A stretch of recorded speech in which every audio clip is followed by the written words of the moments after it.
दोस्तों राधे राधे, जय Shri Ram, happy new year 2026। ईश्वर की लीला, एक हिंदी मोटिवेशनल कहानी। एक समय की बात है, एक नदी के किनारे बसे एक छोटे से कस्बे में मोहन नाम का एक साधारण युवक रहता था। वह ईमानदारी से मेहनत करता था, लेकिन जीवन में बार बार असफलता ही उसके हिस्से आती। कभी नौकरी छूट जाती, कभी मोहन का फसल नहीं मिलता। धीरे धीरे उसका मन टूटने लगा।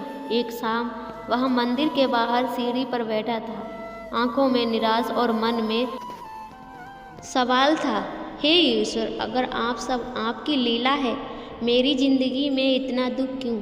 उसी समय वहाँ एक वृद्ध साधु आए। उन्होंने मोहन के चेहरे पर उदासी देखी और बोले, बेटा, ईश्वर की लीला वही होती है जो हमें मजबूत बनाए, ना कि वह जो हमें कमज़ोर कर दे।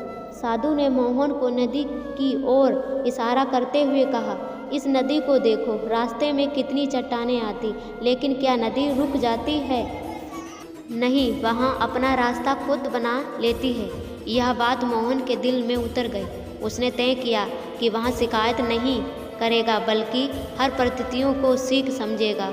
उसने एक नया काम शुरू किया। शुरुआत में घाटा हुआ, लोग हंसे, लेकिन मोहन रुका नहीं। वह हर असफलताओं को ईश्वर की लीला मानकर स्वीकार करता रहा। कुछ वर्षों बाद वही काम उसकी पहचान बन गया। जिस कस्बे में लोग उसे नाकाम कहते थे, वही अब उसका सम्मान होने लगा। एक दिन मोहन फिर मंदिर गया। इस बार सवाल नहीं था, सिर्फ कृतज्ञता थी।